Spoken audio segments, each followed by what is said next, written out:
Social media మాత్రం task force పెడతారు. అవసరమైతే సిబ్బందిని తీసుకోవాలంట. ఏదో పెద్ద ప్రమాదం వచ్చేసింది దేశంలో. మేము ఇచ్చిన సోషల్ మీడియా కేసుల మీద మాత్రం యాక్షన్ తీసుకోరు, మా మీద మాత్రం ట్రోల్ చేస్తారు. ఎవడు భయపడతాడు నాకు అర్థం కాలేదు. మీరు డబ్బులు ఖర్చు పెట్టుకోవడం తప్ప ఎవరు భయపడేటువంటి పరిస్థితి లేదని కూడా ఈ సందర్భంగా నేను చెప్తున్నా. ఇలా దుర్మార్గమైన కార్యక్రమాలు చేసి ఇక ఏదో పబ్బం గడుపుకునేటటువంటి కార్యక్రమాలు ఇవాళ దురదృష్టవశాత్తు చేస్తున్నారు. ఇది సరైనటువంటి విధానం కాదని మాత్రం ఈరోజు నేను చాలా స్పష్టంగా చెప్పదలుచుకున్నాను. పెయిడ్ ఆర్టిస్టులు పెడతారు, సామాజిక మాధ్యమాల్లో వ్యక్తిత్వాన్ని హననం చేసే కార్యక్రమం చంద్రబాబు నాయుడు గారు, సాక్షాత్తు చంద్రబాబు నాయుడు గారే మాట్లాడుతుంటారు, ఎవరో కాదు. వీళ్ళన్నీ కూడా అదేమంటే మంత్రులంట మేము రెచ్చగొడుతున్నామంట, వాళ్ళు రెచ్చిపోవద్దంట. మంత్రులు సలహా ఇస్తున్నాడు. కూటమి మంత్రులారా, వైసీపీ వాళ్ళు మిమ్మల్ని రెచ్చగొడుతున్నారు. మేమే రెచ్చగొడుతున్నాం, మమ్మల్ని రెచ్చగొడుతున్నారు. రోజును మేము వెళ్తుంటే అడ్డం పడుతున్నారు, రెచ్చగొడుతున్నారు. మీరేం మాట్లాడమాకండి, మీరు జాగ్రత్తగా ఉండండి అనేటువంటి సంది ఉట్టిదే. అంత నాటకాలు ఆడేటటువంటి కార్యక్రమం చేస్తున్నారు. డైవర్షన్, ఉన్న సమస్యల నుంచి మొత్తం డైవర్షన్, లాకప్ డెత్ నుంచి డైవర్షన్, రకరకాల డైవర్షన్ కార్యక్రమాలు చేసి ఇవాళ రాష్ట్రాన్ని అధోగతి పాలు చేసేటటువంటి కార్యక్రమం చేస్తున్నారు. ఇది రాష్ట్ర ప్రజానీకానికి చాలా ప్రమాదకరమైనటువంటి అంశం. దీని మీద దృష్టి సారించుకోకుండా నేను అడుగుతా ఉన్నా, చంద్రబాబు నాయుడు గారు రండి, మీరు దమ్ముంటే ప్రభుత్వం ఎలాంటి హత్యలు చేసిందో, దారుణమైన హత్యలు, దాని మీద ఎంక్వైరీకి మీరు సిద్ధమా అంటే ఎంక్వైరీకి సిద్ధం కాదు. సిబిఐ ఎంక్వైరీ వేస్తారంటే వేయరు, సిట్ వేస్తారు. సిట్ వేసి దాన్ని ఇష్టం వచ్చినట్టుగా కలగా పొలగం చేసేటటువంటి కార్యక్రమాలు చేస్తున్నారు. ఇది చాలా ప్రమాదకరమైనటువంటి అంశంగా నేను రాష్ట్రంలో భావిస్తున్నాను.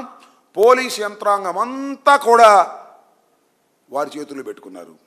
జెన్యూన్గా కేసులు పెట్టేటువంటి పరిస్థితి లేదు. ఎన్ని కంప్లైంట్స్ ఇచ్చినా చెత్తబుట్టలో పారేస్తున్నారు. వాళ్ళు మాత్రం ఫ్యాక్ట్స్ లేకోకుండా కంప్లైంట్ చేస్తే ఎస్సీ ఎస్టీ కేసులు పెడుతున్నారు. ఇది పోలీసుల్ని చూపించి భయపెట్టాలనేటువంటి పరిస్థితిలో ఇవాళ రాష్ట్ర ప్రభుత్వం దిగజారిపోయింది. ఈ దిగజారిపోయినటువంటి రాష్ట్ర ప్రభుత్వాన్ని నిజంగా ఇవాళ రాష్ట్రంలో ఉన్న పరిస్థితి చూస్తుంటే లా అండ్ ఆర్డర్ పరిస్థితి కానీ వీటిని భగవంతుడు కాపాడాల్సిందే అనేటువంటి పద్ధతిలో ఉంది తప్ప చట్టం ప్రకారం ఈ ప్రభుత్వం నడవడం లేదు, పోలీసు యంత్రాంగం నడవడం లేదు. ఇది చాలా ప్రమాదకరమైన దశకు ఈ రాష్ట్రం పోతుంది. కాబట్టి ప్రజలు దీన్ని ఆలోచించాలి, మేధావులు దీన్ని ఆలోచించాలి. ఇలాంటి ఉత్తుత్తి క్యాబినెట్ మీటింగులు పెట్టడం, అసలు విషయాలు లేకుండా కొసర విషయాల గురించి మాట్లాడడం, ప్రజల్ని డైవర్ట్ చేసేటువంటి కార్యక్రమాలు చేస్తున్నారు. సంక్షేమాలు పోయాయి, అన్నీ పోయాయి.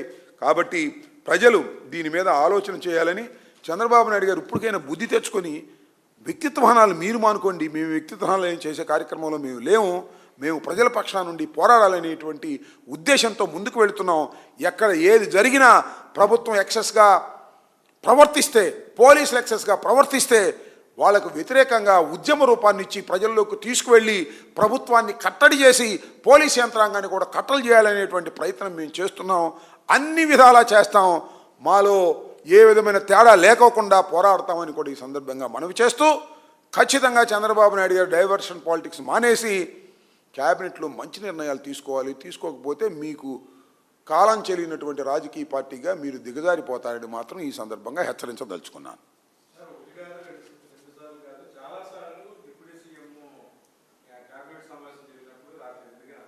ఇవాళ కూడా రాలేదా? అందుకే భుజాలు నొప్పిగా ఉన్నాయంటగా, మరి ఎందుకు నొప్పిగా ఉన్నాయో మాకు తెలియదు. ఆయన చాలా మీటింగులకు రాడు, వాళ్ళిద్దరు తెలుసుకోవాలి. బహుశా చంద్రబాబు చేసేటటువంటి నిర్ణయాలు ఆయనకు నచ్చకరావడం లేదో, లేకపోతే ఒకరోజు వాళ్ళ తల్లిగారికి సీరియస్గా ఉందని ఆయన వెళ్ళిపోయాడు. ఇవాళేమో బాంబే ఆసుపత్రికి వెళ్ళిపోయాడు. మరి ఈ నాటకాలు ఏంటో, వాళ్ళ మధ్యన ఏం జరుగుతుందో మనకేం తెలుసు, మీకే తెలియాలి. క్యాబినెట్ మీటింగ్కి ఉప ముఖ్యమంత్రి గారు పలుసార్లు ఎగ్గొట్టేస్తారు. కారణాలు ఉప ముఖ్యమంత్రి గారు తెలియాలి, ముఖ్యమంత్రి గారు తెలియాలి, ఆ భగవంతుడికి తెలియాలి. దీని మీద రకరకాలైనటువంటి పుకార్లు, రకరకాలైన అనుమానాలు ఉన్నమాట వాస్తవం. వాస్తవాలు మాకు తెలియదు. తెలిస్తే మీరు చెప్పండి, లేకపోతే ఆయన పవన్ కళ్యాణ్ గారిని చెప్పమనండి. ఓకే.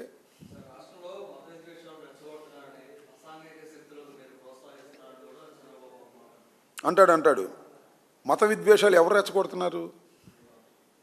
ఎవరు రెచ్చగొడుతున్నారు? వర్గాలను ఎవరు రెచ్చగొడుతున్నారు? చంద్రబాబు నాయుడు గారు మీరు కాదు, మొత్తం టోటల్ పోలీసింగ్ అంతా వదిలేసి ఇవాళ మా మీద పడి మీరు మాట్లాడేటువంటి కార్యక్రమం చేస్తున్నారు.